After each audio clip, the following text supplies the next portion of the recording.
hi, everybody. This is DearMamaSal, and we are live on a Friday lunchtime, which means it's time for us to talk about coping with feelings. I hope you've all had a wonderful week, and I hope also that the broadcast that we do today will really make an impact on some of you. I know we have a lot of people who struggle with this one. This is all about how do you deal with aggressive people? And how do you answer them back, all right, without getting completely bent out of shape? So that's what we're going to be talking about today. If you like, we'll be focusing on our feelings, right, that we get when we're dealing with these people. And then I'm going to be giving you some tips on how you might choose to answer them. Remember to follow us on Facebook and Twitter for your updates during the week.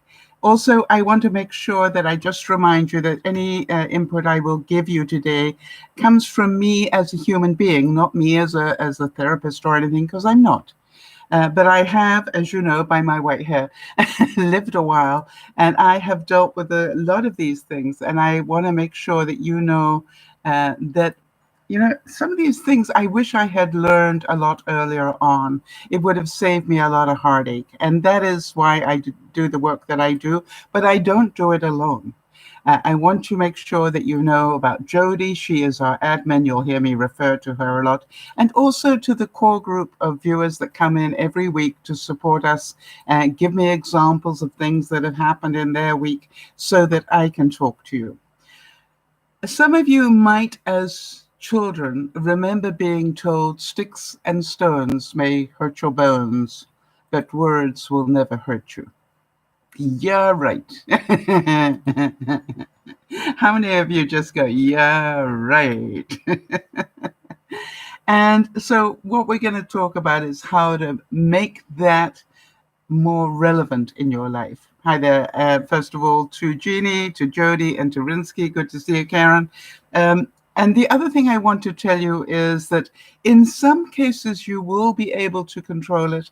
If you suffer from PTSD around aggressive people, you may not be able to control it until you get some work done on how to control things if you suffer from PTSD. So our quotes today will be about aggressive people or people, just basically bullies, let's be honest. However, Sasha Azevedo said, seek the best in everyone that you meet. Seek the worst when dealing with yourself. In other words, try to give everybody the benefit of the doubt until they've proven to you that they shouldn't be given that benefit. And then even if they have proven that to you, I'm going to be talking to you a lot more about it's really not about them, right? This is all about us. It's about feeling. And as we all know, feelings are things that we feel. Nobody forces us to feel anything. Feelings are our reactions to things that we see, hear, and do. And so when we understand that we are totally responsible for our feelings, it shifts a lot of things. It's not easy to begin with, right? It was much easier when we could blame everybody else. I know, I used to. But once you understand that feelings are your stuff, nobody else's, then it's amazing the difference it makes in your life. So what I got was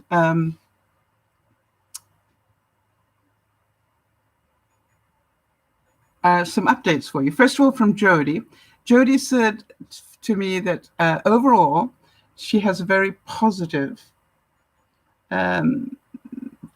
view. For those of you who don't know, Jody went through a gastric bypass surgery just a couple of weeks ago. She said that the only sadness I've been thinking of all those years that I spent eating junk food and the effect that it had on my body. I'm grateful to have this opportunity at 52 to try and turn it all around and improve my quality of life as much as possible. It's my full-time job now. I'm giving myself the care, the grace, and the love that I haven't in the past. In terms of her pain, she said, I'm still sore, but it's manageable. Sleeping with a heating pad on my stomach is helpful. and she is down already nearly 20 pounds. She's still not able to exercise, but she's walking as much as she can. So that is a pretty positive thing. And by the way, hi, Jenny. Good to see you as well. And Jeannie. So this is about, think about it. Beating up on yourself for what you didn't do, for the rest of your life, previous life, it's not going to help you at all. And great believer in stay in the present. Be grateful that you got to do this now, and be grateful for being able to see what happened, but also just deal with what you can. So I agree with you. Jeannie's saying, great news, Jody. So glad for your progress. Well, we all are. And, Jeannie, if you've got any updates that you want to share before I move on to the next section, just let me have those updates, if you will. And if you sent them somewhere else, forgive me, I didn't find them. I did look, but I didn't see them. How about this one? If you have some respect for people as they are, you can be more effective in helping them to become better than they are. All right, so the first thing that I want us all to concentrate on is that this is going to be about us and how we can help angry people rather than how we can blame them all the time. I want to just give a heads up of birthdays that I know about. Bubba, that's Louisiana Laurie's husband, Bubba, is on the 10th. Lauren is on the 17th, and Andy on the 18th, I believe. And if you've got a birthday we don't know about, let us know, so that, or an anniversary or something that's important, let us know so we can add it to our list. Jeannie is saying that in terms of her move back home, she also had a house fire, as did I. But she's saying one of the pods, she actually put all her stuff into pods. They were like mini containers. And she said one is gone today and the other is almost empty. Well done, Jeannie. That's going to feel wonderful. The washer dryer not using yet due to electrical problem. Well, good to find out that you have an electrical problem, because that means they can fix it. I also want to give a heads up yet again to Lynn for the fun thumbnails. Those are the little pictures that go on with the warnings that she made for us. We've got quite a collection of them now. And I'm pretty sure, because some of you do write to me about them. Oh, let me just give you a quote. I think this was Jody that said this to me. She said, Lynn's really good at capturing the emotions. And I would agree with you totally. And she has done a wonderful job of capturing the emotion of Dear Mama Sal. And she finds the greatest pictures of me smiling. I go, wow. I just, I'm in awe of the pictures that she must really work through to find those pictures. And I'm very grateful. All right, so Jenny is saying, I had a bruise on my arm. Oh, after her second vaccination, but the bruise is now gone. Yeah, I'm sorry to hear that. But I'm glad you had the second dose. All right, so Jeannie's saying on the upside about the washer dryer, she said the insurance pays for bottled water and clothes washing. Yeah, good. I'm pleased to hear that. So moving on, the reason I'm doing this subject is, number one, I got an email about something. And then number two, I had something, that happened to me. And I reckon, well, if I got two different things happen around this topic, maybe it's time we talk about it again.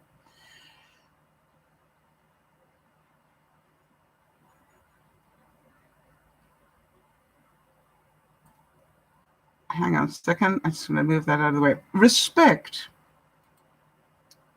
Listen to this one. Respect is the appreciation of the separateness of the other person, of the ways in which he or she is unique. And Annie Gottlieb said that, and then she said, okay, so they may just be unique at how well they can push your buttons. How many of you are going, yeah, that's more like it? So here is what I received. And I'm probably going to stall a bit as I read through this because I'm going to be editing it a little bit as I go. I'm not going to give it to you verbatim. A viewer wrote to me and said, I have a problem with getting defensive very easily. And then I back down from conflicts.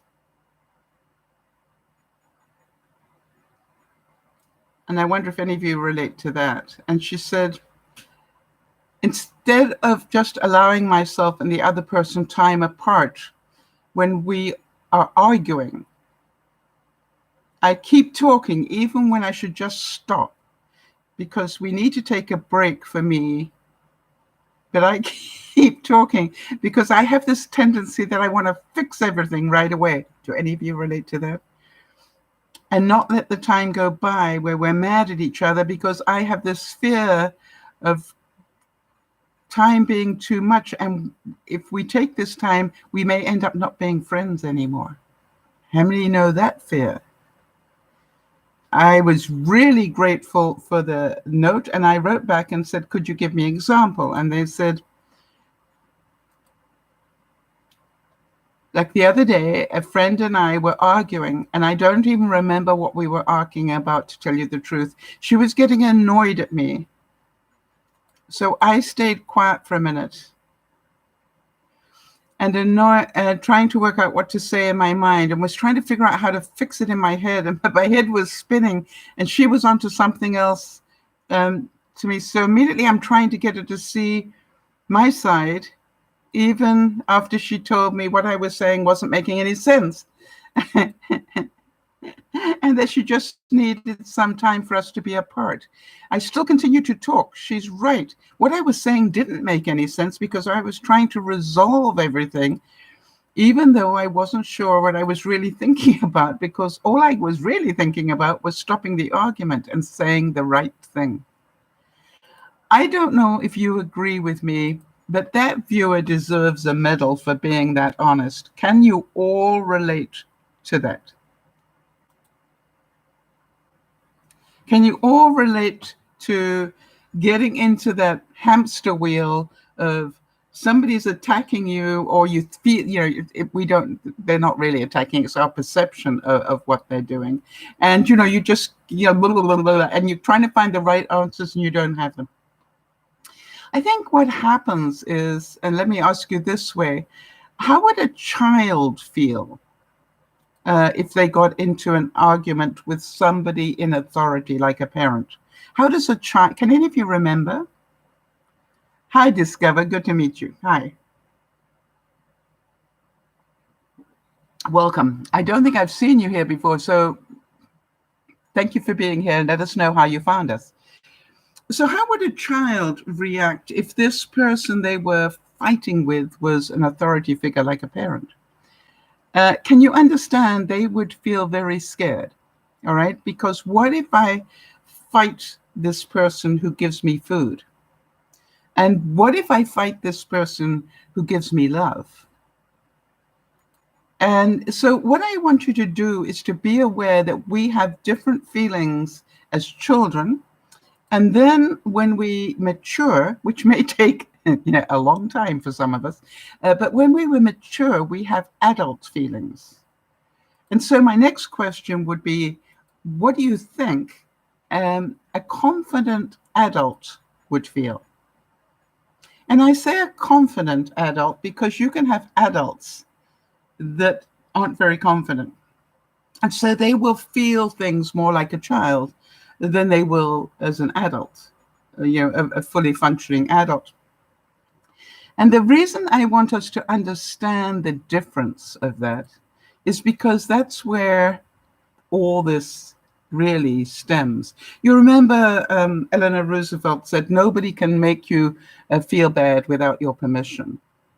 And so nobody can make you get out of control or do whatever with, that is your stuff, not theirs. But I do relate to the fact that it happens, and I can assure you it's happened to me, and I'm going to give you an example of that.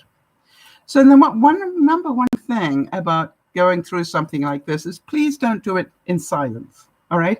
If you have been at the wrong end of something like this, the best thing you can do is write and let us know so we can talk about it. Because in talking about it, you will not only help yourself, you will also help so many other people around the world. And that to me is the greatest gift. You know, to have the courage to be able to be honest gets us in a position where we can help so many people. So the question again is, how do you feel when somebody challenges you in an aggressive way? How do you feel? Can you give me some of the emotions that you feel? Do you feel angry, challenged? Do you feel frustrated? Do you feel calm? Or do you feel sad for them? You've all been through it. So how do you feel when it happens? Ah, nice one, Jody. Jody's saying she feels intimidated. Why? Just, Jody, help me understand, the first thing I want to do is understand, why do you feel intimidated?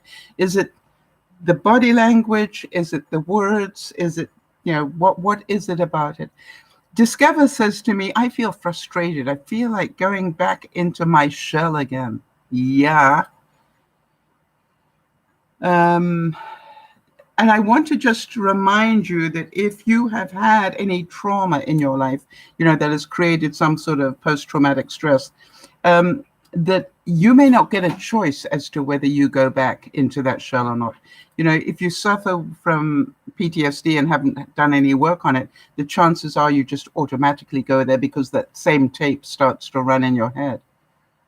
Jeannie's saying, I want to get away from the aggression, but it depends on the situation. I might push back.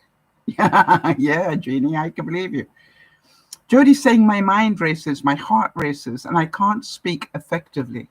Yes, which is what the other viewer was talking about, right? She was spinning so much, she couldn't get anything going.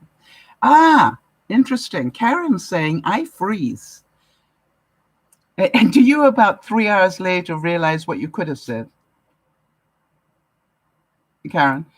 I used to say to people, Karen, when I was a professional speaker, I could give the greatest speeches that you've ever heard.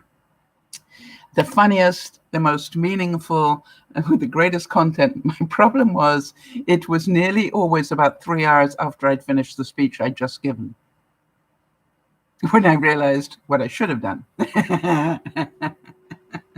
So here is my big love and hug for you, which is what I'm going to talk about takes practice. All right, everybody? It takes practice. So we're going to talk about it, and your job is not to get it right. Your job is to keep practicing until it starts to go right. Agreed? Otherwise, I'm not going to continue.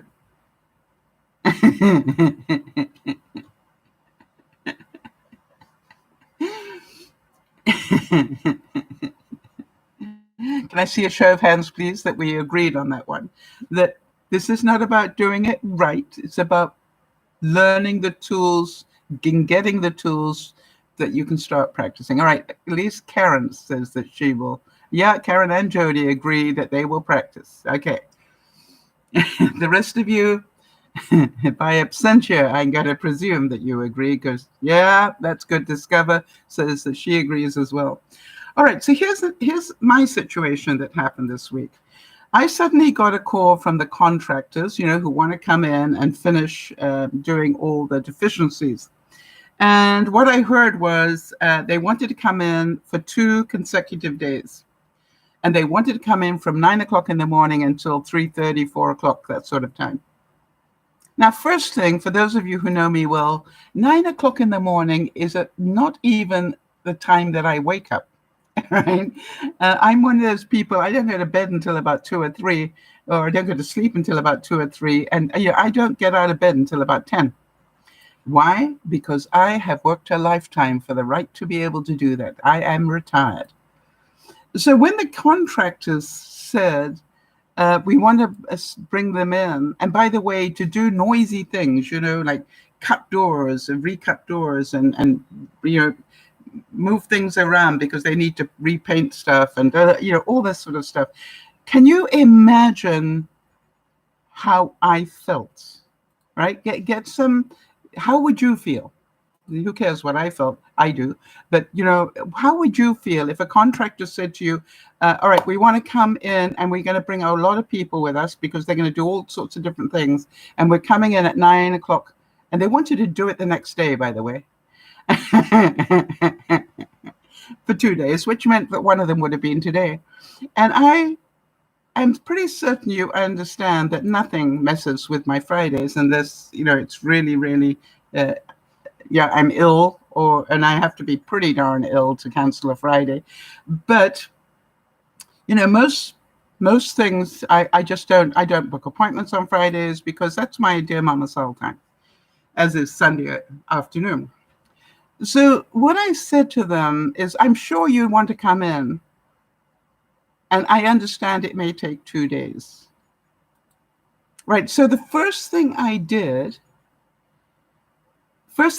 was to let them know I heard them. All right. I understand that you want to come in, and I understand it's going to take 2 days. And then I told them what was acceptable to me. And I said, just to let you know, I can give you 2 consecutive Wednesdays. Which 2 would you prefer? And they said, no, we'd prefer to do consecutive days. And I said, I know that. But let me tell you my side. To have a whole group of workers in my house for a full day is very upsetting to me and my routine, but I know it needs to be done.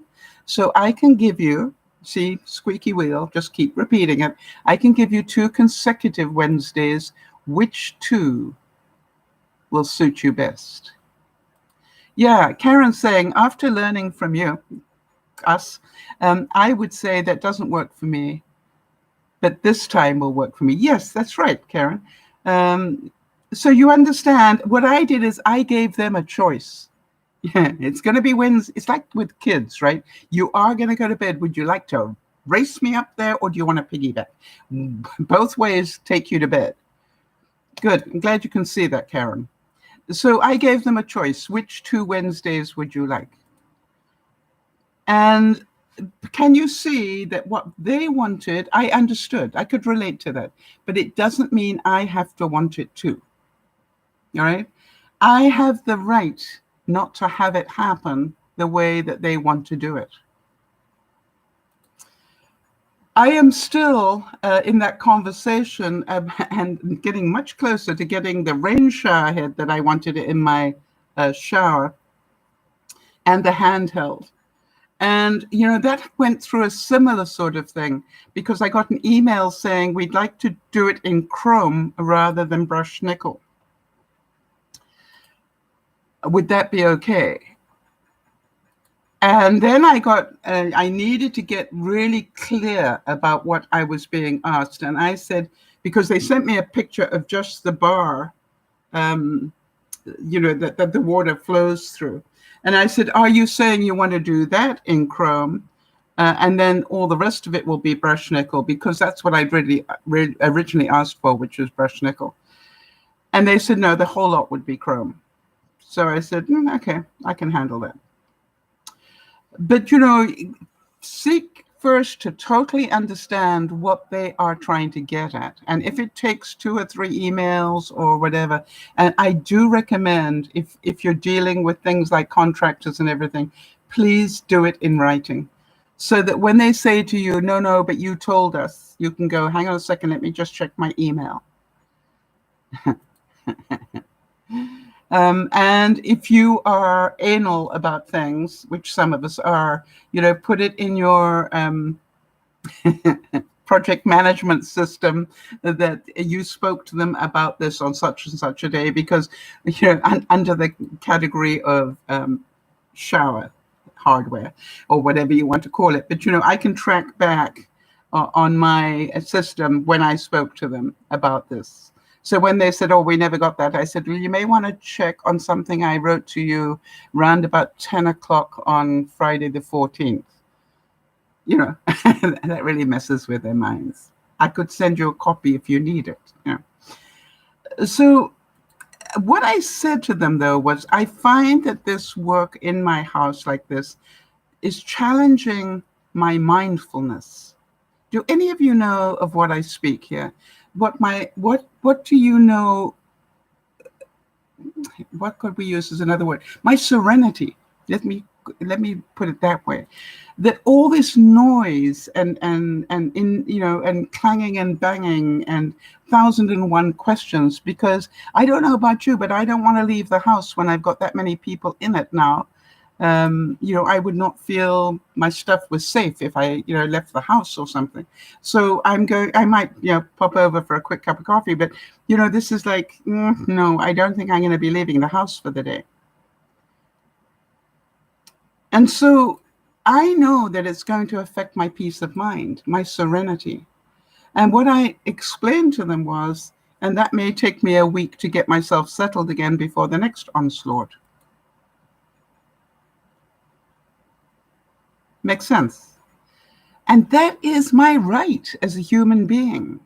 Yes, this is what you want, but as a client, it does not suit me that way. Can we talk about another option?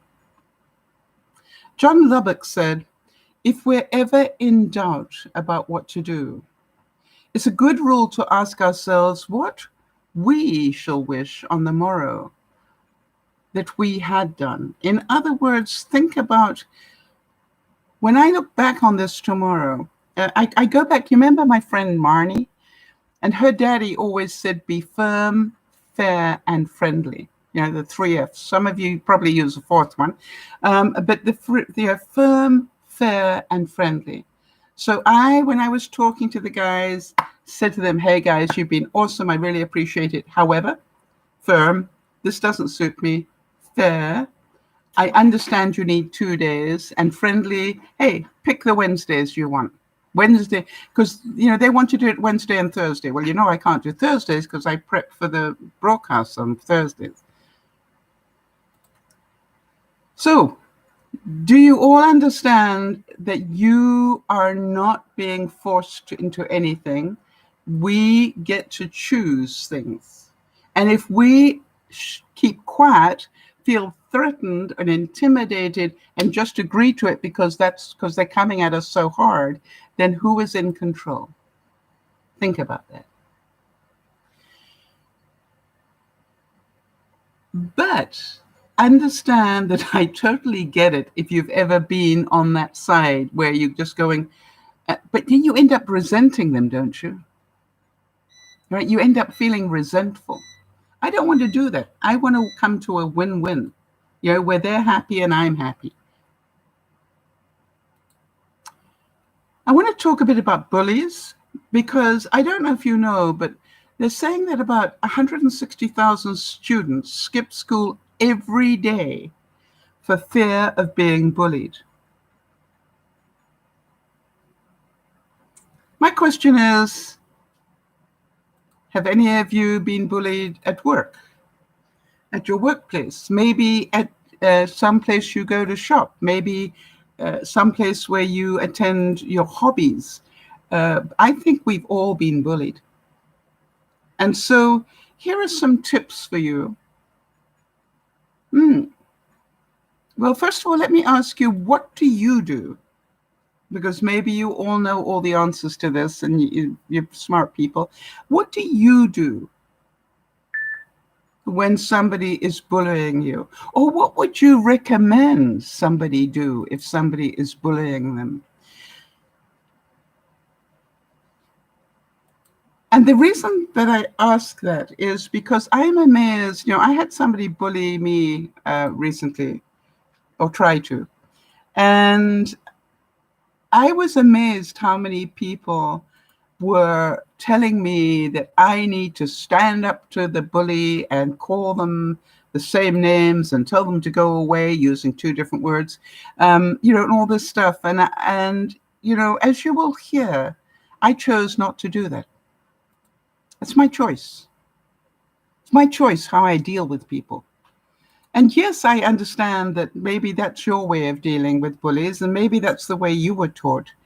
But I have learned a little bit more than that.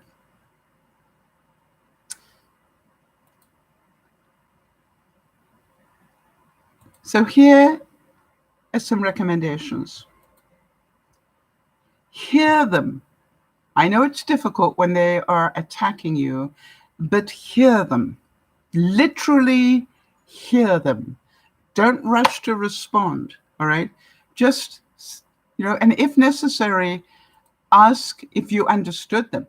Say, this is what I heard you say. Did I get that right? Seek first to understand their point of view, right? How many times have you heard me say that? Seek first to understand. Because if you don't understand what they're getting at, you could go off at a totally wrong tangent. Right? You could be and in totally the wrong direction, and you're just causing more trouble, not less. The next thing that is recommended is that you be brief and confident in your reply.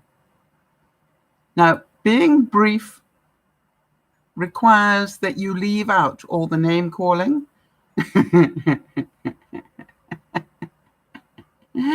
You can think what you like, but don't say it. So, again, the answer should be firm, fair, and friendly. So, okay, I heard this is what you want. However, this is my point of view. And I would also remind you that if they're saying, and do this, this, and this, the word no is a complete sentence. How many times have you heard me say that? The word no.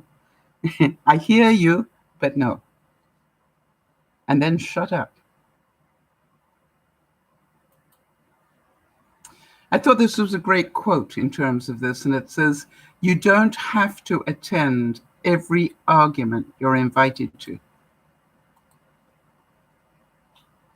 I don't know who said it, but don't you think it's clever? You don't have to attend every argument that you are invited to. So again, think about this.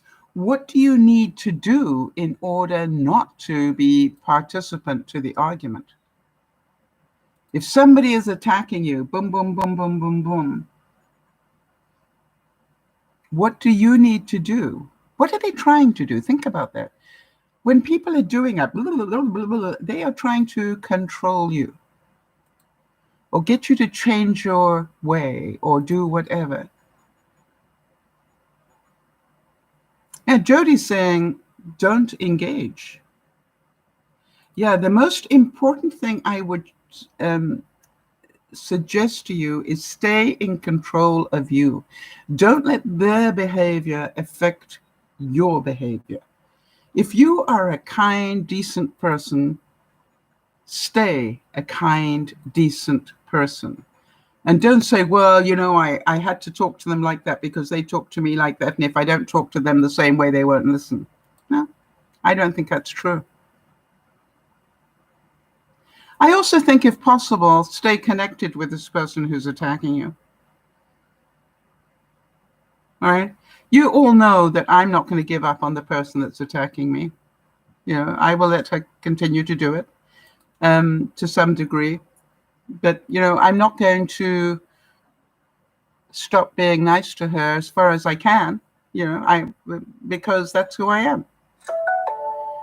Rensky, you are so right. Karen saying, I've learned some people just want to argue or take all their issues out on you. The best thing to do is to know it's not you.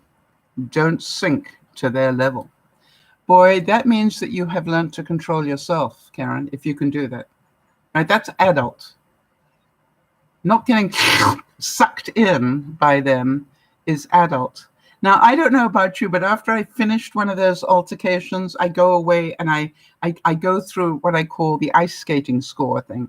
After the ice skaters, they used to hold up those cards. And I always debrief myself and go, how did I do this time? And I go, well, you did pretty well on not reacting. You didn't call them the same words as they called you. Yeah, I give yourself a couple of points for that. And you didn't do X, Y, and Z. Give yourself a couple of points for that. Do you understand? And I actually score myself because I will probably still be practicing for the rest of my life. But I'm getting a lot better. And remember to stay firm, fair, and friendly. I hear you, great words. Or I think I heard you say da da da da da. Great words. It means I listened to you. Even though you attacked me, I managed to sort out what you're trying to tell me. Now, the next thing is we heard about this as well. Take time away if you are triggered. Because you will never be able to take back the things that you said. Don't worry about what they said. That's their problem, not yours, right? But know that you need to be able to lift your head up after this altercation and still feel good about yourself. All right? And if you have got sucked in and responded to them in the way that they attacked you, you're not going to feel good about yourself, are you? So I had a wonderful visit with my friend Yvonne. She was my tenant for over, just on 20 years. And one of the things that she said was that, Sal, the one thing that I always treasured about you was you always treated me with respect. And she said it was so difficult to learn that you will not fight me if you get triggered. That was so difficult for me to learn. I want to tell you, in 20 years, we probably had 5 different times where we, had to go at each other for some reason. But the thing was, it was, that I would not deal with her if I was triggered. In other words, if I could feel that what she was saying to me hurt, sticks and stones hurt, words hurt me, then I would not continue. I would say, look, I'm sorry, but I just got triggered with that, what you've just said. So I need time to recover before I continue this discussion. No, we got to talk about it now and sort it out now. And I said, no, we don't. You do, maybe, but I don't. I need about 24 to 48 hours to calm down. And then I promise you, I will come back and have the rest of this conversation. I just won't do it when I'm triggered. I don't want to say something I will regret for the rest of my life. Do you all understand you have the right to do that? You are adults. You're not a kid. And you may want to think about that. How many times do we actually need to give children this chance to think about what they just did? And a chance to come back and do it differently? How many things do you think that you said out of anger, which you wish you never had? Yeah, and Karen's saying, I also realize some people are unreasonable and will not hear you. Wait a minute, Karen. Is it because maybe they haven't learned that yet? That they're not that emotionally intelligent yet? That they haven't learned to control their anger, or they haven't learned to control their boundaries properly? Jeannie's saying, such a good way to do things. It slows us down. Yes, I want to tell you, it really does slow you down. I hear you, but right now I am triggered and I am responsible for my behavior, and I do not want to say something that will hurt you. And I am afraid that as I'm triggered, I could easily do that. Well, that's okay. You can do that. No, I can't. I won't do that. I love you as a human. Or I care about you as a human, whatever the relationship is. So no, I can't do it. I want to tell you, Yvonne said to me, Sal, when you first did that to me, I was so angry at you. And I said, I know. And she said, and you were so true that you would, within 48 hours, you would write an email or something and say, hey, do you want to do this by email, or do you want to sit down with a cup of coffee and talk about the rest of this? And she said, by the time you did that, I'd had 48 hours to think about it as well. And, always when I wrote that email, I started off by apologizing for getting triggered. And I was sorry, I'd say I'm sorry that I allowed the words to get to me so that we couldn't finish it at the time. You see, I took responsibility for my behavior. And, when you do that, when you actually take responsibility for your behavior, in a lot of cases, the other people will turn around and go, hey, I'm sorry for mine as well. And then you start at a whole different place. And I used to just burst out laughing and go, yeah, right. So we're not perfect. Now then, what was it you were trying to get me to do? And, we do it with a lot of laughter. And Yvonne was telling me that it was the most difficult thing that she had to learn was that I was not going to deal with it immediately. I would not let it get that heated. Why? I really liked Yvonne. I didn't want to ruin that relationship. Terry Brooks said, we are constantly being put to the test by trying circumstances and difficult people and problems not necessarily of our own making. All right? So everybody is coming from their perspective the same as you are coming from yours. So if somebody is giving you information and they're doing it with anger and you are getting triggered, that is your kid. It's not your adult. That's your kid that reacts, all right? It's your kid that is scared of losing friends. And by the way, this business about losing friends, I'd like to address that in a different broadcast, because that has, I understand it. I totally understand it, that fear. What if I tell them the truth? They might not like me anymore. All right. And so I want to do a broadcast about that because I think it is part of growing up, quite honestly, emotionally, that you are able to say, if telling my truth loses me friends. Yeah. And that's the discussion. All right. So I would also recommend that when something like this happens, I think Jeannie was talking about this as well, which is, act quickly and consistently. In other words, don't stay in a toxic environment and just say, I think I heard you say X, Y, and Z. Is that correct? And if they think, blah, blah, blah, blah, blah, blah, I tell you what, why don't you come back to me? And I've said this a couple of times, and that people don't like that, right? People trying to control you. Why don't you come back to me later when you can do it without the words, without attacking me, so I can hear you better? Or, if it's somebody who's got my email or my text ability, why don't you text me what you're trying to say, so I don't get lost with the aggression? Georges Courteline said, if it was necessary to tolerate in other people everything that one permits oneself, life would be unbearable.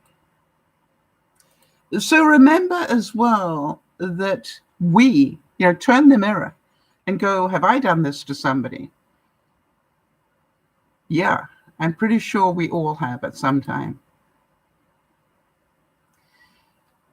This one, I'm pretty sure if you're a regular to Dear Mama Sal, you will understand and work on. You don't have to be perfect at it. Don't let their behavior change yours.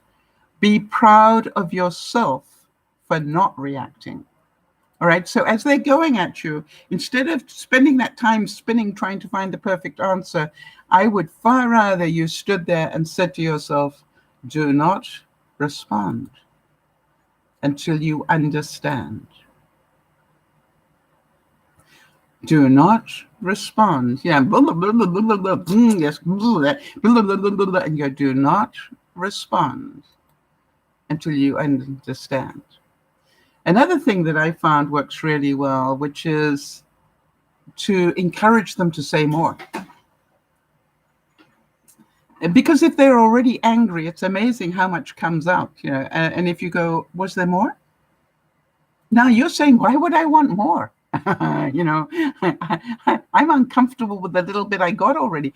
But the thing is, if you drain them of their anger and they run out of things, then funny enough, they're inclined to change a little bit. Erin's saying, speaking of the person who does get angry when they say they need time to step away from the situation, and they will talk to me in a day or so. So I'm just learning, but it's okay to take time. Absolutely, Erin. Absolutely. It doesn't make you a loser. It makes you a very adult person. All right? You means that you don't need to have, you have patience. It means that you don't want to hurt anybody. You want to do this in a civil way. Unless you feel good about yourself when you react to things and when you are nasty to people. If that makes you feel good, then, so be it. Hi, Kimmy, good to see you. And Erin's saying, it's okay for me to take time for myself. And it's okay to give them the time, because I need the time to make sure my brain is clear as well. But the one thing I would say about this, Erin, is make sure you understood what they were trying to achieve. I'm going to give you a little format in a second, all right? So just hold on a second. I know Jody wants it as well for something. So here's the thing. If you can, take some time to learn something called nonviolent communication. You can look it up on YouTube. YouTube, there's a lot on it. Nonviolent communication. I want to tell you, when I started to look at that stuff, it changed. When I first looked at it, I went, I'll never be able to do that. There is no way in a month of Sundays that I will be able to do that.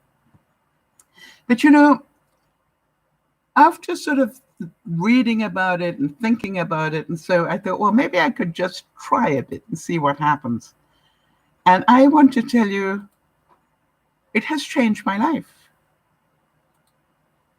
because I can really feel now that this is about me, not somebody else. How I react is on me, not on anybody else. But here is the basic thing that nonviolent communication says that you should do. All right. And I'm going to give you the sort of encapsulated thing. Because this is something you can put up next to your computer. So when you're writing an email, you remember to do it this way. Or, you can have it in your wallet, in your purse, so that, you can remind yourself. But this is what they say. And, I talk about seek first to understand. They suggest you say, are you feeling... and then put in the words, frustrated, angry, because you need me to do blah, blah, blah, blah, blah. Is that easy enough to say? What do you think? Are you feeling, and then put in some feeling words, angry, frustrated, unheard, because you need... maybe it's because you need me to do something differently, right? So now here's the thing that I want you to remember. With children, if you tell them the wrong thing, they will often tell you the right thing. So when you say to a child, are you feeling angry because they go, no, I'm not feeling angry. Well, what are you feeling? All right. So it's okay to get it wrong, because they will correct you.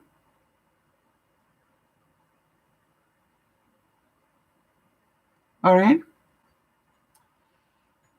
And the next thing, I have found that finishing that statement with the words, that was not my intent, right? To make you frustrated or angry or whatever. It was not my intent. And then the important part to say is you need to make your feelings clear. I am feeling attacked, threatened. I wouldn't say intimidated, right?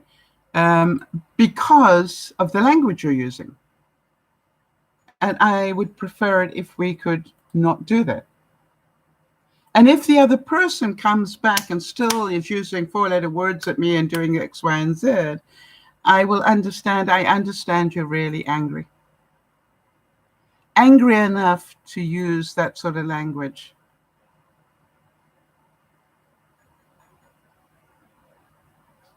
But I think I heard that what you need is X, Y, and Z. Is that correct? And then get out of Dodge.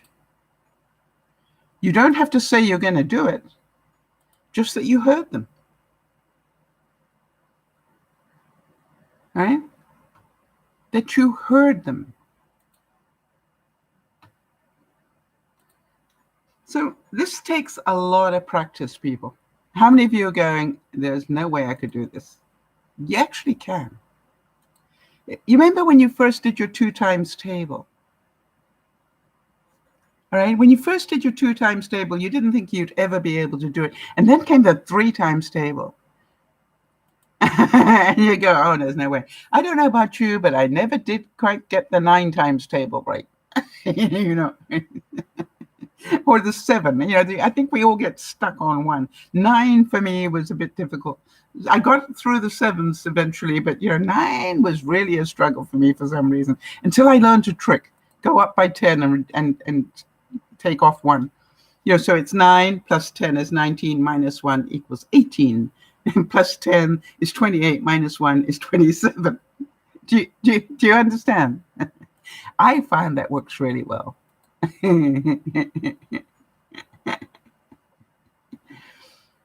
So it does take a lot of practice, but the more you practice it, the better you're going to be at it.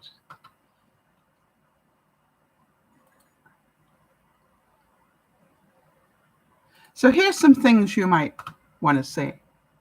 How about saying to somebody after they attack you, stop? You'll be amazed what that one word does. Stop. And then say, I'd like you to stop and think about what you're saying. Do you feel the need to use foul language because you can't control me? In which case, I'm sorry.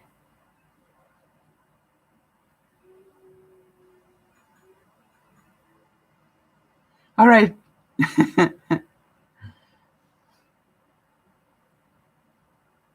I want to tell you that the more you practice the skill, like any skill, the more you practice it, the easier it becomes. Or you can just say it's too difficult. Another thing that's a good thing to say is, the one word that stuff actually works really well, which is they're going blah, blah, blah, blah, blah, blah, and you just go, why? What? I hear you're really angry at me. Why? Blah, blah, blah, blah, blah. Yes, but why?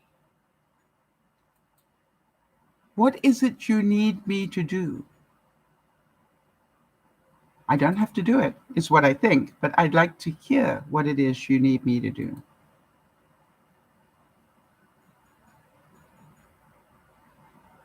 I believe it's up to us as adults to listen to bullying behavior and understand that a bully is never a happy person. Be the better person.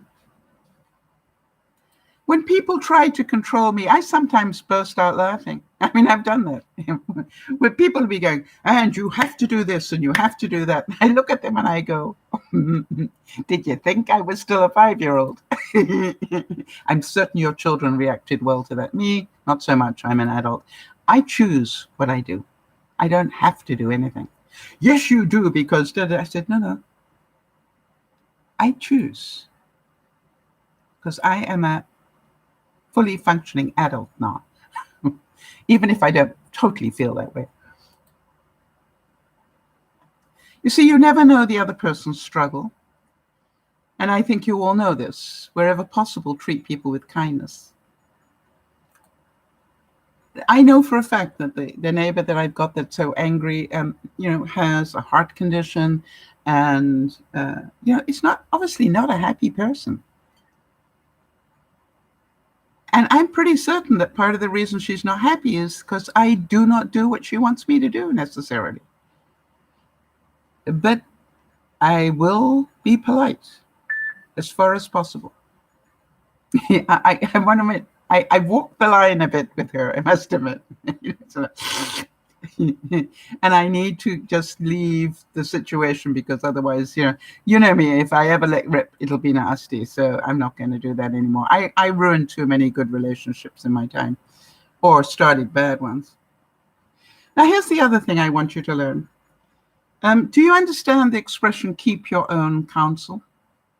You see, even if everybody around you, and by the way, I'm amazed how many of my neighbors have said to me, you need to attack her back again, put her in her place so she knows not to attack you.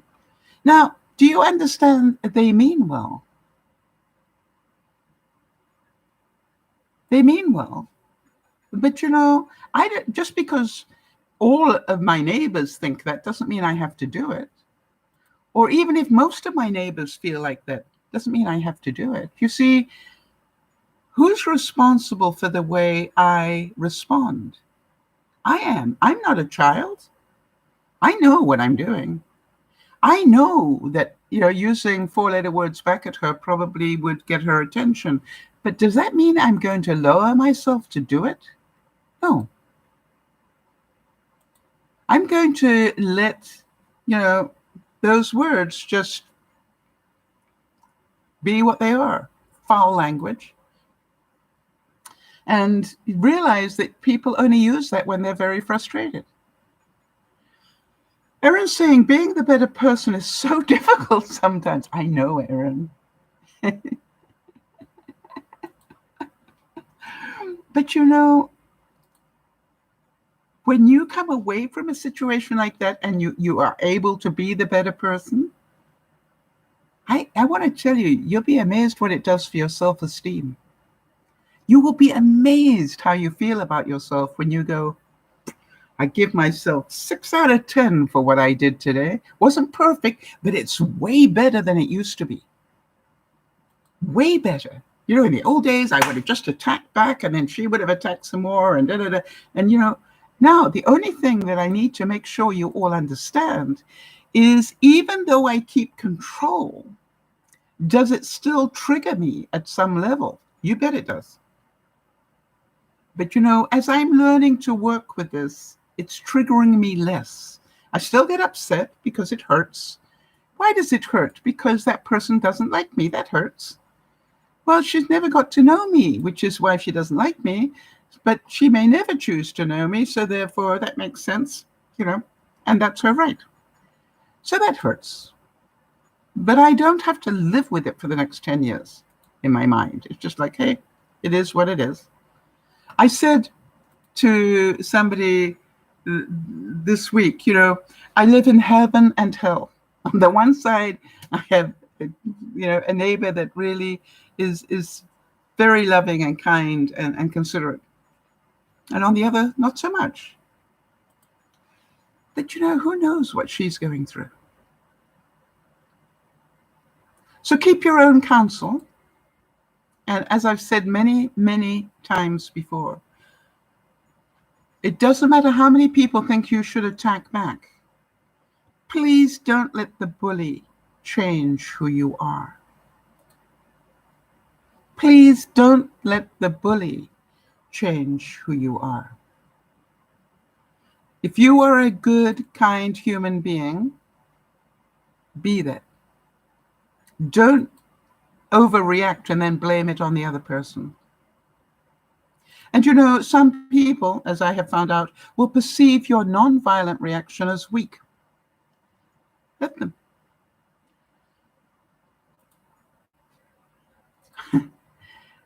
I let them have that judgment. And I actually verbalize it and say, so you think I'm weak for not responding? And they go, yeah, you know, you need to attack a bully. And I'm going, interesting. Wasn't that in Wonderful Place in the Neighborhood? Wonderful Day in the Neighborhood, whatever that Tom Hanks thing of Mr. Rogers, that whenever somebody said something with which he disagreed, he said, that's an interesting perspective. And then would ask them to explain more. Yes, and Jeannie's saying, do not go down to that low level. And if you do, what are you going to do, Jeannie? If you accidentally let them trigger you and you do the same thing, what is your next step?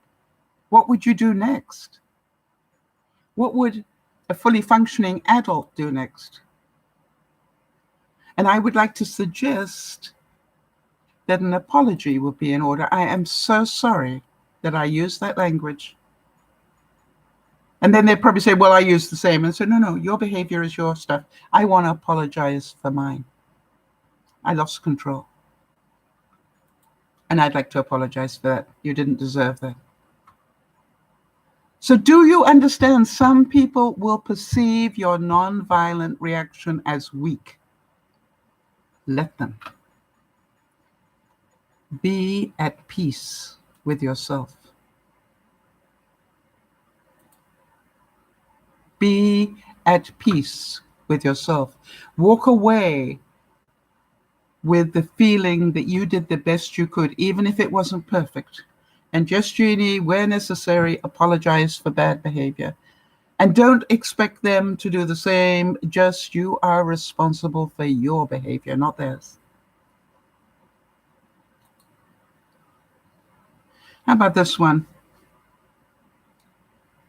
Rachel Joy Scott said, I have this theory that if one person can go out of their way to show compassion, then it will start a chain reaction of the same.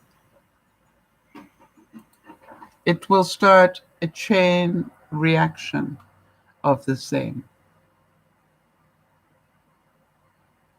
So, you know, you look at it and go, let us be the person who can keep control, because in so doing, maybe we will help teach others.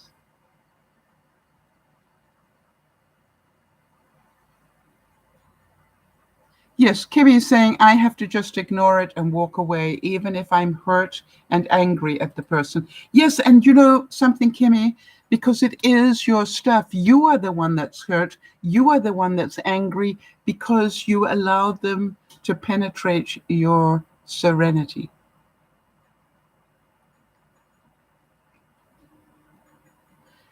Jeannie's saying, this is like saying one person can make huge changes. Yes. You can affect huge changes in others. Remember what Gandhi did. Gandhi didn't up and fight the Brits. He sat down until they listened to him. He chose non-violent protest. And so, is it possible to make a change without being vicious or go to war or do whatever? Yes.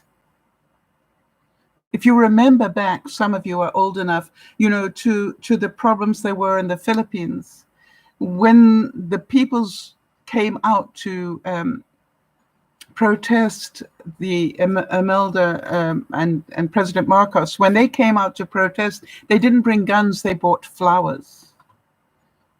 And when the cops came to, you know, and the military came to control them, they put flowers in the barrels of the guns. Yeah, that takes courage.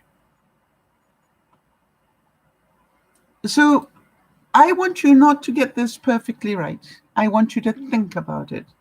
I want you to understand that nonviolent communication is difficult to understand because it goes against everything that you feel, right? And not everything, but maybe quite a bit of what you feel. And you will start fighting it and going, yes, but, and you're going, no, I'm here to learn. Not yes, but. Let me understand what they're trying to say. And then let me try it. Let me see how it works. Jeannie, you asked me if I had been to the post office yet. No, I have not. I think I did say to you I would probably do it at the weekend. I'm not near that post office, so I've got to make a special trip.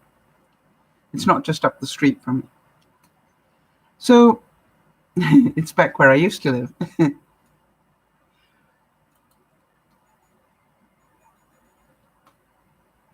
I hope that this has helped some of you a little bit.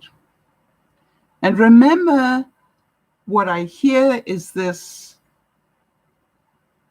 and do you need this? All right, find out what they're feeling and what they need. What are they feeling and what do they need? And when you've got that information, you go, this is what I'm feeling and this is what I need.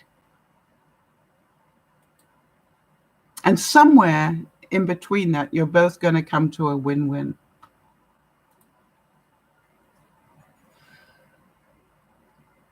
So did any of you have any feelings of other than that this week? Well, thank you, Jeannie. Jeannie's saying, wonderful broadcast. You gave us good skills to do adult things. You know, when you can see that, Jeannie, that this is the adult way to deal with stuff. Now, I know an awful lot of childish adults. How about you? All right. But, you know, instead of getting angry at them, I have to remind myself they have not had the same opportunities maybe that we have. They haven't had a group of support people that you have that get together 3 times a week and talk about real stuff. And therefore, they haven't learned that there are other ways of doing things. They probably don't even know about emotional intelligence. And who knows whether they've ever heard of nonviolent communication as opposed to violence. And so, you know, when you think about it, you guys are in a way ahead of the game. And some people will not only have been bullied as children, they learned how to do that from their parents. How many of you heard things like, I brought you into this life, I can take you out? Yeah, that's somebody who's lost control. You know, so many things like that, right? Right, and Karen's saying, or they choose the easy way instead of learning and growing. It's apparently hard for some people. I think it's hard for all people, Karen. And the other thing that I found is I don't think it is the easy way. When I look back on it now, when I reacted out of anger at people or in kind, you know, they attack me, I attack you back, I did not find that easy on me afterwards. I did not feel good afterwards. I actually felt like I'd lost control. And guess why? I felt like I'd lost control because I did. You see, now I am a better person, although I don't get it right 100% of the time, but I do know that my feelings are my stuff. Because nobody makes me feel a certain way. It is my reaction to something that is said or done. I understand that totally now. And by the way, my perception of what it was about may not be reality. I understand that too. Interesting, Jeannie's saying, not so long ago, I felt out of control with the inspector. I was so sad to be out of my home for over a year. And I talked to people and who helped me. Yes. And then you were back in control again. And Rinsky's saying, someone once said change only happens when staying in the same hurts more than changing. When staying the same hurts more than changing. Yes, you need to want it to change, to make it change. For any of you who have battled an addiction, you will know that having the right information isn't enough. You will know that wanting to do it isn't enough. You know, if you've ever overcome an addiction, and I have, because I smoked for most of my life, it was the day that I said, I'm not doing this anymore. And mean it. And I thought, you know, I tell you, I probably had 20 times before that when I thought I meant it. But, you know, on January the 12th, 2013, at 9 o'clock in the morning, I meant it. And it's nearly 10 years now. I meant it. I quite honestly, I did not think I was strong enough to be able to do it, but I meant that I wanted it to quit. I did not want to go back.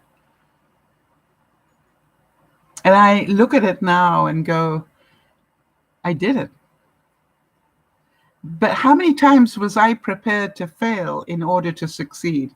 And so understand that this is not about perfection, everybody. Practice.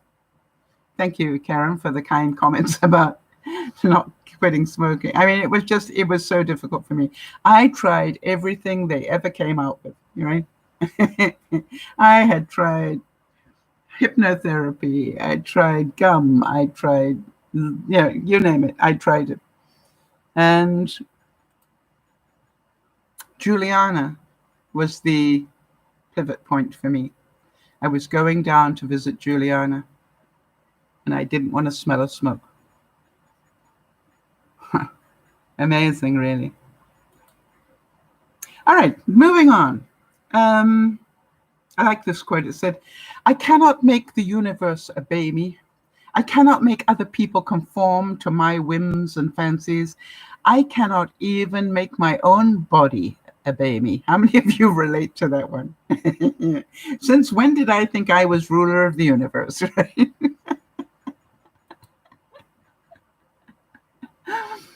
I wanted to give you an update about Christmas.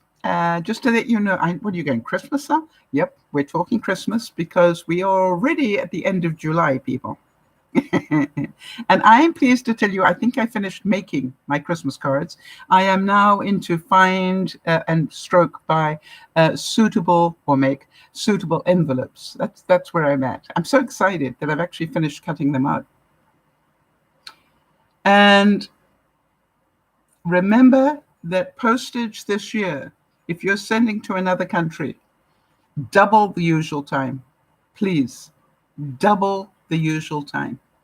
All right? So, for example,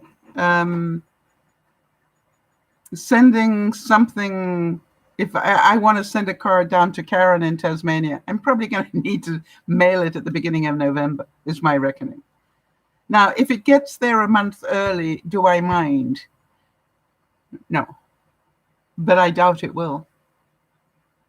I know that if I want to get something to Jody in New Hampshire, which is, the other side of this continent, it's going to take at least 3 to 4 weeks. And so it needs to go probably the 3rd week of November to get there in plenty of time.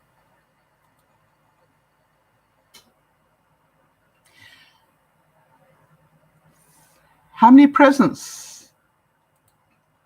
Have any of you started the shopping yet? I am getting, every month when I do my other shopping type stuff online, I'm trying to get another thing towards more presents. So, there's small things, because I'm on a budget. There's small things, but it's just like, I'm just buying a few things so that I can do that. I thought this was a great quote. Parents know how to push your buttons because, hey, they sewed them on.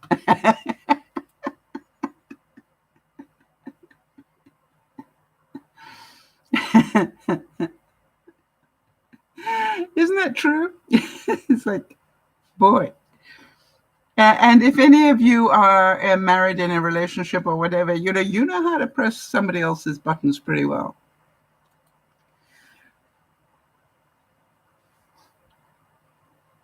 One of my joys, feeling of joy that I had this week was I had some of my neighbors come over, a couple of them come over for barbecue spare ribs.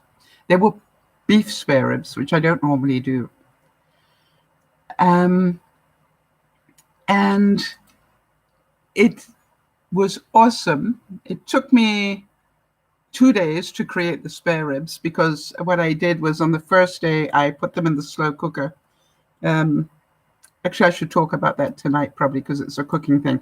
But what I want to tell you was the thing that was the great achievement was I actually fired up my barbecue for the first time in this house.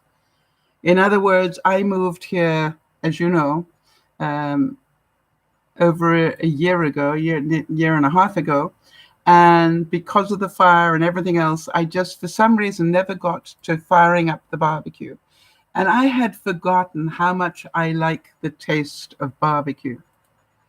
And I, have what I call cooking mats on my barbecue so that cleanup is so much easier. When I finished making a mess, I just scrape off most of the crud, and then whatever's left, I just put it in the dishwasher and run it through until it's clean. And then I can put it back on top of my grill. I really loved it. I'm not doing as well on drinking a gallon of water a day, but I am still cognizant. I'm aware of it. And I keep asking myself, have you had enough water today? And the answer is nearly always no.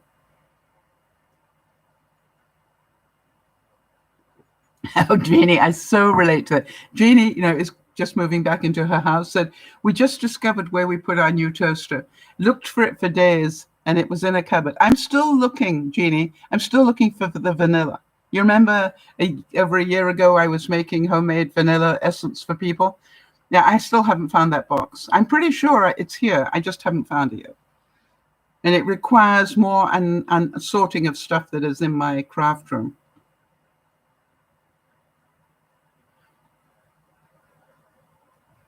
Jody was telling me that you don't realize how much you enjoy certain food, until you end up with a stomach the size of a grape tomato.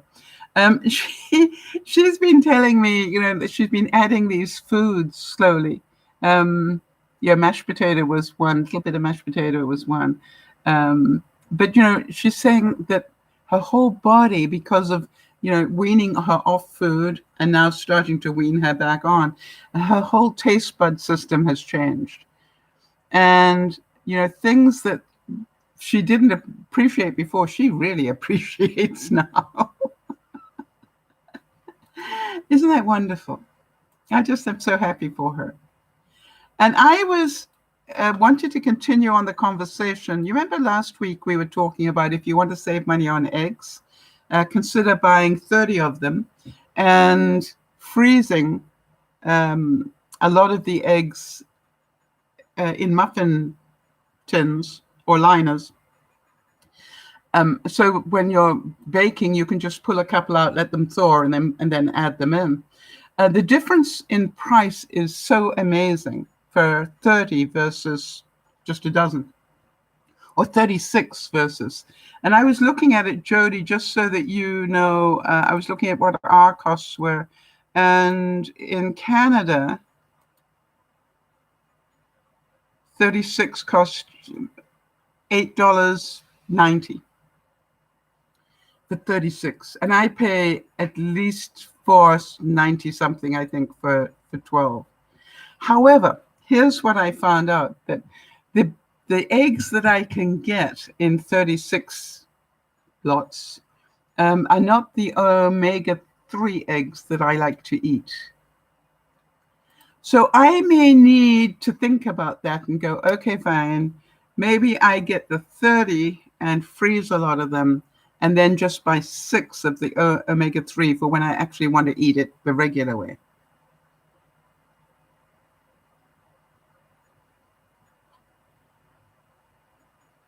All right, so Jean is saying, online I found an easy summer dip recipe, made it, it was delicious. You need corn kernels, mayo, sour cream, sweet peppers, and spices. Very nice. And Kimmy's saying, Jody, I know what you mean. I can't eat certain things either. I miss bread. Yes. Have you tried making bread that you can eat? In other words, gluten-free, or it's the gluten that you can't have. Is that right, Kimmy? The reason I'm saying that was I would think with keto and everything else today, there are so many different ways that it is possible to make bread that you can eat. You know, I'm a great believer. Don't tell me what you can't have. Tell me what you can.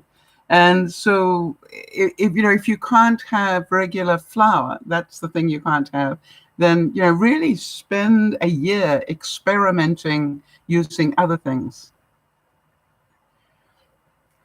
And, it may take a year to create your own recipe. When I did the barbecue, I baked I baked rolls, and this is one of the rolls. It's half of a roll, because you can probably see when I'd finished the barbecue, there were rolls left over, and what I did is I sliced them this way. So this has got 3 slices left on one roll. How many of you are going, that's portion control? But right. So here's the thing, Kimmy. If it tastes like sand, what can you add to it that you are allowed that will stop it tasting like sand to you? All right. So to me, it's like that is what makes everything so exciting to me. It's just like, what can I do? How can I make it taste better? I found adding an egg to bread, makes it taste better. Adding butter to bread makes it taste better if you want it. But it doesn't mean I have to have it. And quite often I don't. But I do love it when I'm cooking for company. I will always add those. So it's expensive to make it yourself.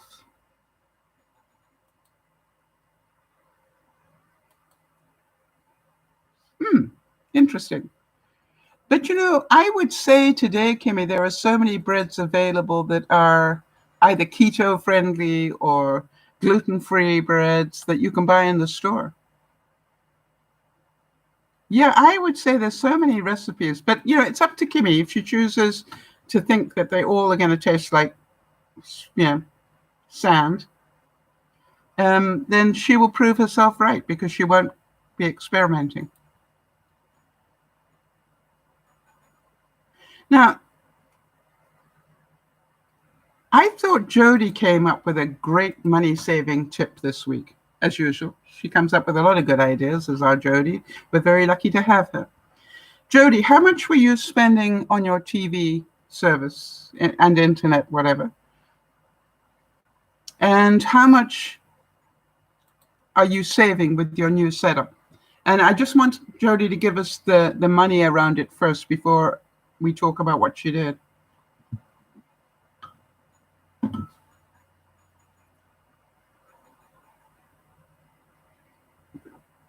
Kimmy, I disagree with you. I disagree that you can't add anything to gluten-free bread to make it taste better. I disagree with you. Are you allowed to eat raisins? Are you allowed to have cinnamon? Are you allowed, there's so many different additives you can, are you allowed nuts? I don't know, maybe you're not, but you know what I mean? It's just so many things you can add. All right, so let me go back to Jody's story. Jody has learned how to save $85 a month on her TV and internet. She changed, first of all, you changed suppliers. Am I correct on that? And then you changed what they were giving you.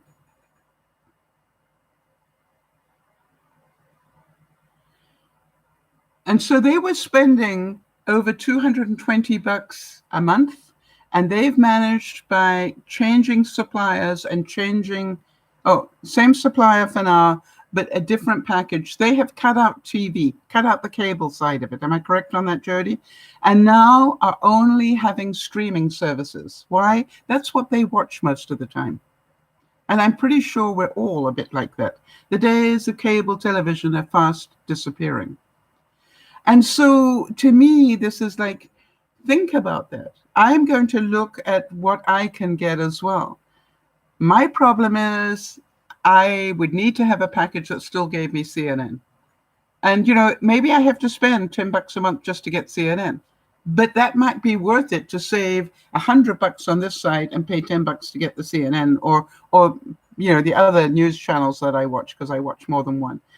Maybe I can get a package with different news channels on it. You understand what I'm saying? So, but Jody, well done.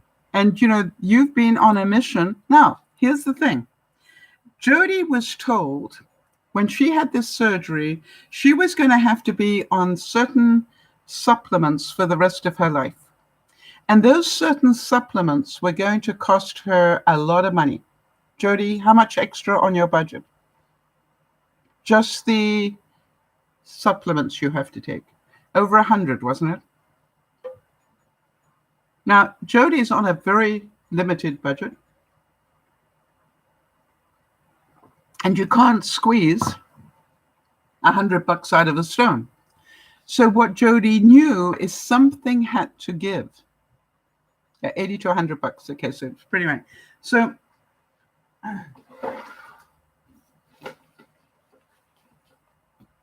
right, let's see if we can talk about this so it makes sense. All right, so this was Jody's total money, and she had it divided up into different things, grocery, cable, da. And what she realized, if she needed to find an extra 100 a month, something had to give. She had to reduce one or two things down to make room for that $100. There is no other way, right? You have to let go of something to be able to absorb that $100. And Jody was very adult about it, okay? And she probably had to ask herself, what's more important, my cable TV or my health? And I'm pretty certain she, without a doubt, said my health, and therefore I can let go of cable. Now, you're probably saying, well, maybe she could have adjusted her grocery bill. Well, she's already done that. She's already cut that down to next to nothing. And so think about it, that she made choices. And she made choices that suit her. And, Kimmy's saying, for example, she cut cable some time, 9 years ago. And she's saying, I'm now about to cut the streaming services as well. Now, I must admit that I will, but you'll keep internet. But if you keep internet, that will still give you YouTube, Kimmy? Because YouTube is a streaming service these days. And how many of you have looked into YouTube TV? That's another thing that is coming into play much more. So do what suits you.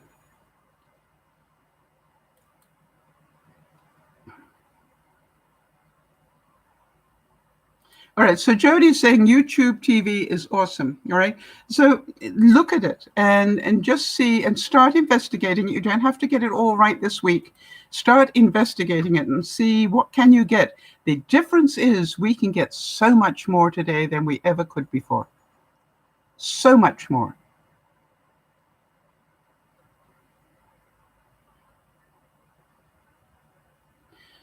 Has anybody else come up with a good way to save money this week that we don't know about? And while you're typing, let me give you the next quote that I found that I thought was so good. It's a sign of your wisdom and growth when you choose to respond calmly to the negative behavior of others. I think that says it all, doesn't it, right? It's a sign of your wisdom and growth when you choose to respond calmly to the negative behavior of others.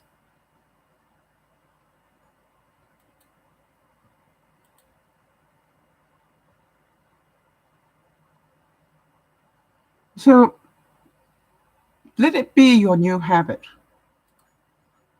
Work on you, not them. Work on you, not them.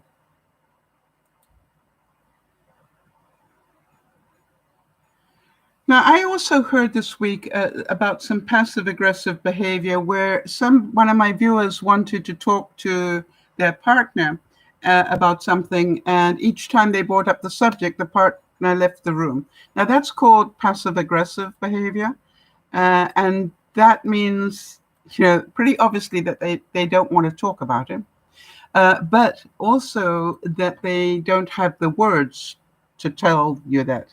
And how many of you get frustrated when people walk away from you rather than discuss something? It's not that they're saying, hey, I got triggered, I don't want to react badly, therefore I just need some time. I heard that you want to talk about this and I'm coming back to talk about it.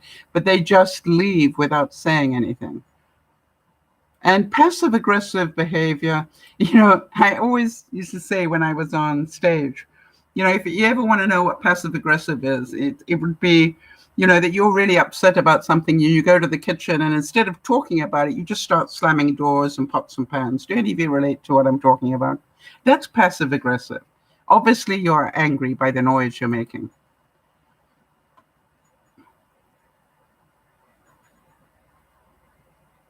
Right. Jeannie's saying that she's learned to look for sales on butter. And she managed to find a pound of butter for $2.50. So she bought more and is freezing it. Good idea. All right.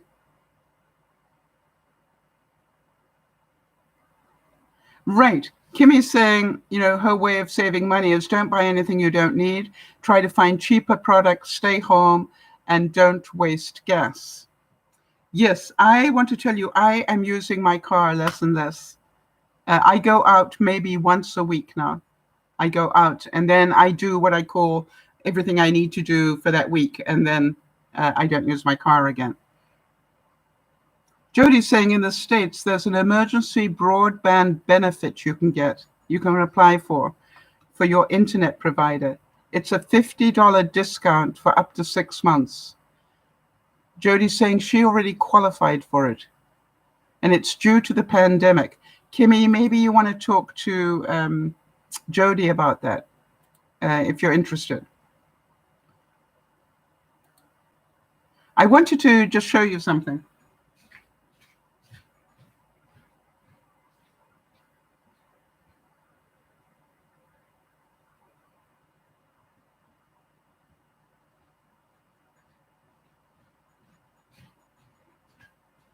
You remember I was talking about I wanted to try and make sheets to put in the washer. And I'm using my softener sheets. So in other words, after I finish using my softener sheet, what I do is I soak it in a mixture of my washing powder, okay? And then after I've got this full, I let it dry. So there's no water. And then you end up with sheets that are permeated with the soap. And now I just throw a couple of these in with my wash instead of all that powder I used to put in. Now, here's something else I'd like you to do. If you're finding that your whites are looking a little bit dingy, what do? I read somewhere that it's a really good idea to fill up your bathtub, if you're lucky enough to have one, and throw your whites in there and let them soak. Maybe you take a quarter of your whites and just let them soak in that water. You will be horrified what comes out of the clothes, the dirt, just by letting them soak for maybe 24 hours. So now what I do is I have a small bucket, one of those collapsible buckets, and I put some of the washing powder in there, but I then put in my whites and they stay there until they go in the washing machine. So now, not all of my whites, but just the things that I think need that extra soaking time. And so by the time they go in the wash, a lot of that stuff has leached out of them. Kimmy's saying she's also learned to cut back on electricity, on heat and water. Yes. So I know growing up, it was don't put extra heat, put extra clothes, right? So how are you doing that with water? How many of you are cutting back on the amount of water you use? Because it will save you money. I actually live on a well here, and I try to save water because environmentally, but I'm amazed how many people just go, oh, we don't have to worry, we live on a well, you know, and I'm going, well, why do they not see that's a problem?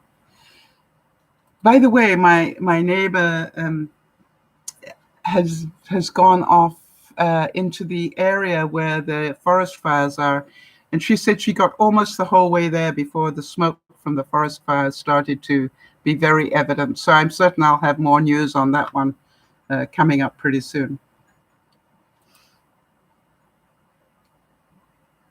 And if any of you have found ways, fun ways to cut back on water, I am now, as strange as it sounds, I am now keeping my guest bathroom bath filled with water. I got caught a number of times last year where I am, if there is a power cut, there's also a water cut. And I am pretty good about keeping enough drinking water available to last me 24 hours, but it was the flushing water that I didn't have. And so two things. Number one is my rain barrel is full. And what I do is every day when I water the flowers, I keep topping it up. But also the other thing is I'm keeping a bathtub full of water. And just so that if I do have that sort of a power cut, I'm going to still have water.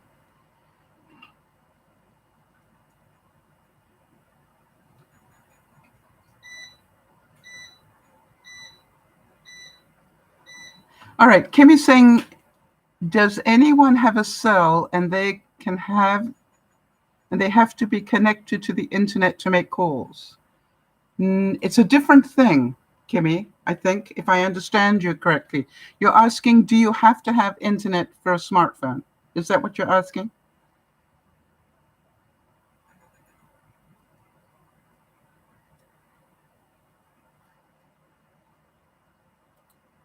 Let me just see if I understand before I answer it.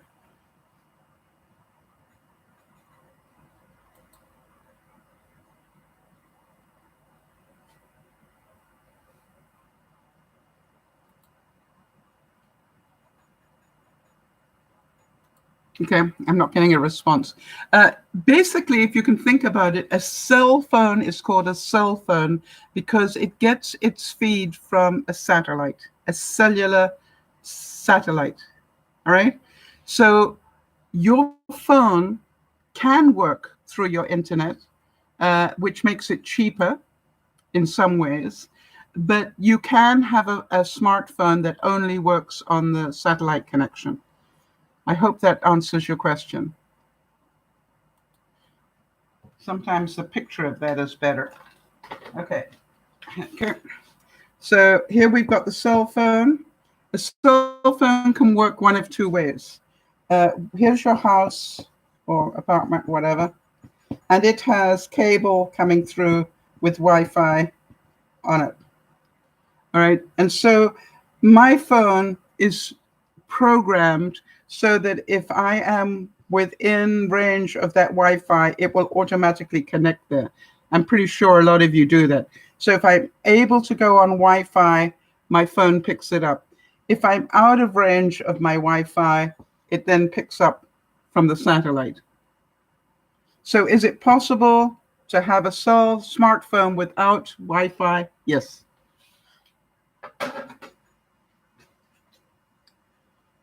or rather without the internet.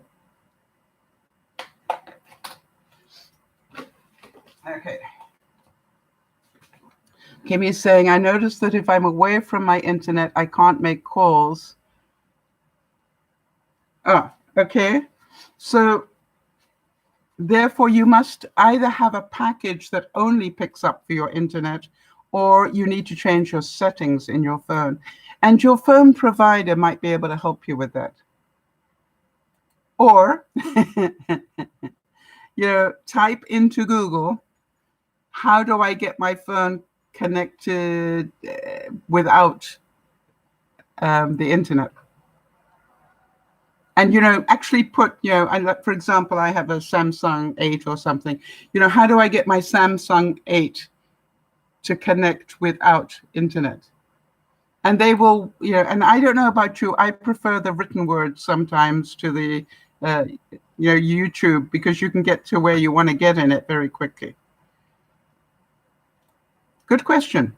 I love it when we ask these questions. Everybody learns.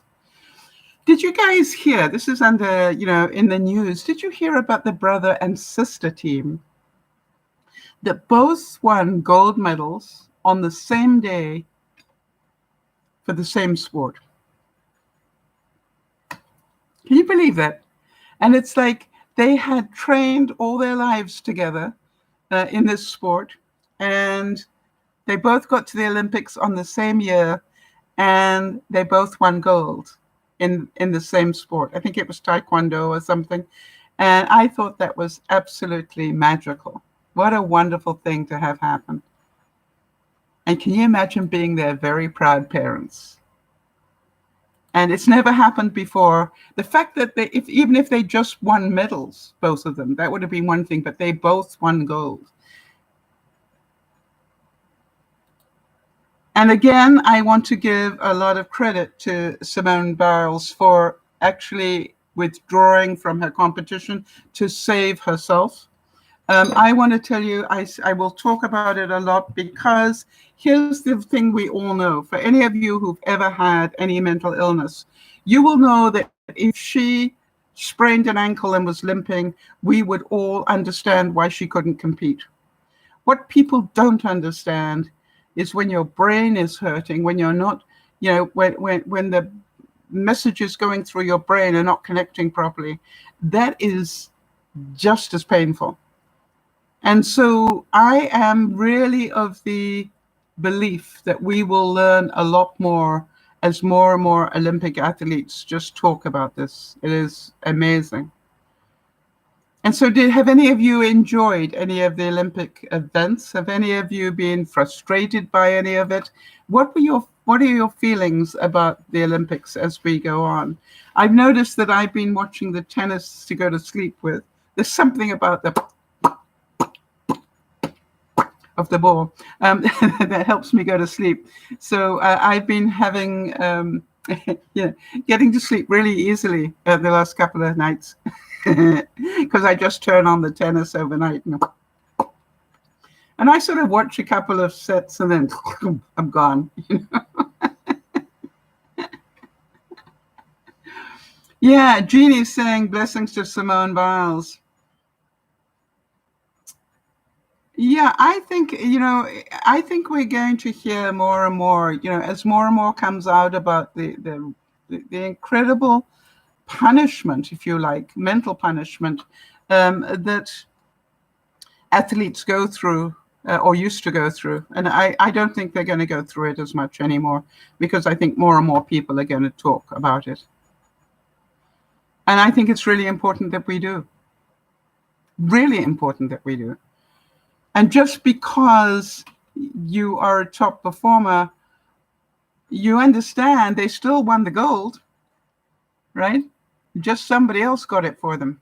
Somebody else had the opportunity. And, it's like, yes, I know this is a different Olympics, and some of the top performers couldn't be there because of the COVID, but I'm going, but other people got the opportunity. She hasn't withdrawn from it all, Kimmy. But what happened to her? She was doing the horse exercise. I think it's called the horse. And when she went up in the air, she realized that she got disoriented.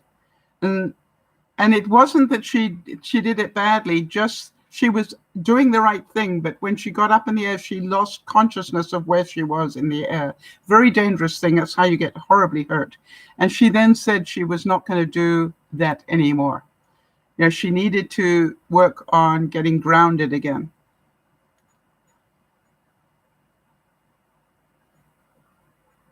Right, so Jeannie's saying, in terms of feelings, listen to the feeling. Jeannie's saying the US girl who won gold in gymnastics was good, but she didn't make me feel excited by her performance. Okay? That's what you want. That's what you want to feel. You want to feel excited. The fact that she was good enough to win gold was irrelevant, right? She didn't excite me, so she's not as good. Interesting. Think about that, Jeannie. But I know of what you speak, all right? It was like Kamenchi, what was her name? From Russia a long time ago. Boy, she got up to perform and we all sort of held our breath, because she got so many tens, it just was scary.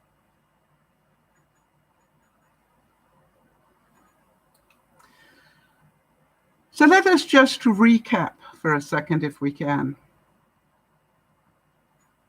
Oh, interesting. Kimmy's saying, I know how that feels. I have vertigo. Yes. And, there will be, you and I know, Kimmy, there are going to be so many haters online that will attack Simone Biles because they have no understanding of why it was necessary.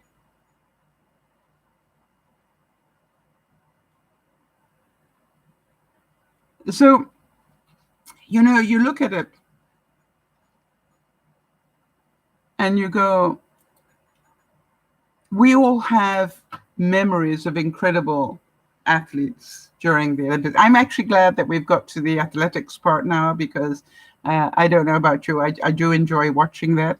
But there's so many parts of it that I actually do enjoy. I cannot understand why anybody does that rapids thing. I don't know what it's called, where they go in their canoe and go against death-defying currents and things. And I'm going, why would anybody do that for pleasure? It's just like, really? Now, the BMX racing, I can understand why that's fun. I can understand why that's fun, right? Leaping through the air with my bike. Where did we start that? You know that the BMX bike was specially built for the movie E.T. You all know that, right? We didn't have it before the movie E.T. But in the movie E.T., they wanted to have those kids do something, over ordinary ground. And the special effects people said, well, it's really difficult. They would need a different sort of bike. And Spielberg said, what sort of bike would they need? And they said one with fatter wheels and, and this, that, and the other. And Spielberg said, go build me one. And once they had the prototype, they let the actors try it, the kids. Boy, did they love it. He said, build more.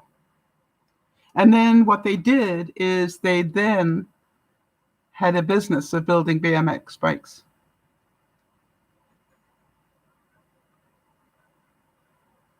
So I think that's pretty exciting, right? It's a bit like, we didn't have Tempur-Pedic mattresses until the space race, all right? Because that's what they were designed for, right, was to be used in the space station. Go build me one. Yes, Jody, you'll be amazed, though, how many times that those words have created a completely different way of life. That's what we need. Well, go build me one. I think you probably all know that organizations such as Google or anything that's technical, Microsoft, all those sort of people, they actually say to their workers, we want you to spend 40% of the time working on what we want you to work on, or 60% of the time, but the other 40, we want you to work on what you want to work on. And the reason is because if you are passionate about building something, you will find a way to do it. And what they realized is when they started to give the creative people, the technical people, that opportunity to work on what it is they want to create, they end up having the intellectual property rights to it. But what happens is things that they never dreamt of get built. And that's really important. So if you look up for the history of the BMX bike, I think you will find that I am correct in what I am remembering here. But, it literally was, they wanted to have this, these kids literally, fly through the air and do all sorts of fun things without getting hurt. And the technical people said they would need a different bike. And Spielberg said, go build me one. Something, Kimmy? Kimmy's saying Tempur-Pedic mattresses were on sale and they're so nice. I want to tell you, they're not as nice in some ways as you think. My experience has been that, they're hotter than most mattresses. They're difficult. Did you know they're difficult to get up from? If you're older like myself, because of the foam, when you want to get up, there's not a lot of resistance to help you get up. I've gone back to having an inner spring mattress so that I can get up more easily. And it really has made a difference for me. I've still got foam on top of it, but, basically the base is now inner spring because it has a firmer thing. And quite honestly, now that I think about it, my backache is a lot less. Mind you, I do go to sleep at 0 gravity because I got this button. They go 0 gravity and the feet come up and the head comes up to here. And for some reason, there's less strain on your joints. And I want to tell you something. I am amazed that I can get up in the morning and I don't have backache anymore. I was obviously way overdue for a new mattress. Yes, and Jeannie, swears by her Sleep Number mattress, right? And, that was my second choice, Jeannie, that if I didn't get what I wanted here, that I would, go for a Sleep Number. So this is about, we all need to find out what works best for us, and it's very important. And what I love about mattresses is that normally you can, literally have them for a couple of months before, and if you don't like them, you can send them back. So I'm not sure how you send a mattress back. Because even my inner spring came, vacuum packed. It came in a package that was no deeper than that and 6 foot long, or whatever the length is, and then folded. But all the air had been sucked out of it. It was only when you undid the packaging that this thing, the coils came up and everything worked again. And it took about a day for it to do that properly. Well, Kimmy, again, it's interesting. Kimmy's saying, I tried to do 0 gravity and I couldn't get comfortable. Of course not, because your body's not used to it. Make sense? I've had mine since I got back, and now I feel uncomfortable if I'm not at 0 gravity when I go to sleep. I sometimes wake up and put it flat again, but I have noticed that since I've been sleeping at 0 gravity, I don't have as much pain, and that's what I was looking for. So again, different strokes for different folks. Jeannie, for the second time, I'm going to tell you that I have not, I think I did tell you that I would go to the post box at the weekend, and it's not the weekend yet. The post box is not near me. I've got to do quite a trek to go get it. So I am pretty sure they haven't phoned me. Normally they phone me if I've got a package. So they haven't phoned me yet, but I will go anyway this weekend. All right. And thank you for sending it. I know what it is, and I appreciate the thought. Yeah, I did say it when you first came on, and I'm pretty certain somebody must have heard it. But, it's, I just,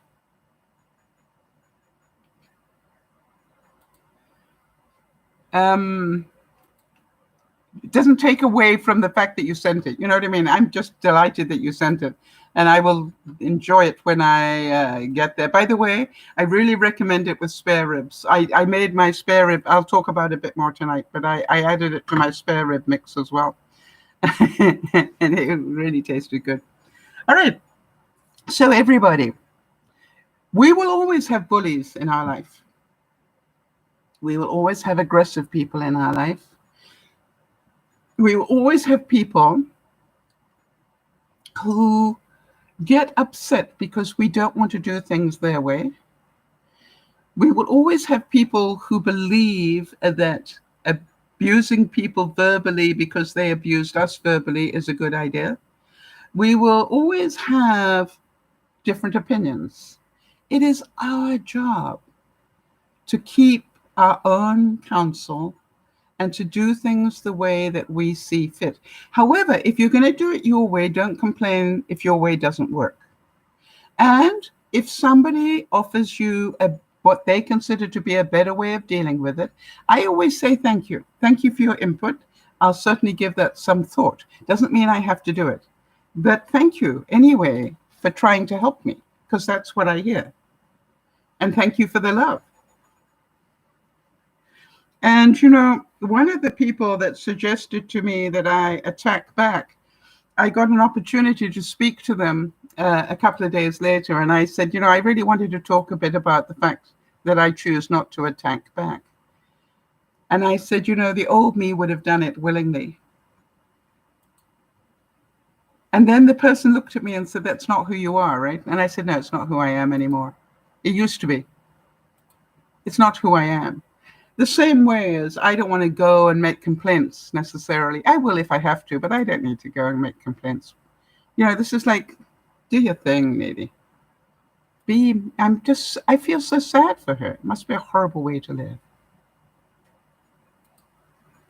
And the fact that she seems to get triggered very easily, that makes me sad, because I remember those days.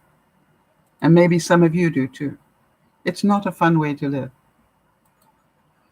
And I remember trying to be ruler of the universe, where I thought everybody should do things my way. It didn't work. And so here's the bottom line. I gave a lot of tools that I hope some of you will use. I want to thank those who wrote to me with the problems, because if you don't write and tell me what's going on and what you'd like me to address, I'm not going to do things that help you specifically. So if you're watching in the background, if you're one of those people that, that we don't necessarily know about, if you've got any subjects that you'd like us to cover, please let me know. And I will add them to our list. I have this ongoing list where I just keep shifting it around. Thank you all for being here. Know that they are not going to change. Right, we got that, right? They are not going to change. If you want to have better control over aggressive people, it means you need better control over yourself. And that is the main message. Control yourself, not others. So that regardless of what is happening out here, you can keep your own counsel, and you can, as far as possible, maintain your cool. This is DearMamaSal saying thank you, Jody, for being here. Thank all of you for helping us with this and for giving me the stories to work with. I love you dearly. Remember to look after one another, but most of all, please look after yourself. This is DearMamaSal saying bye-bye for now.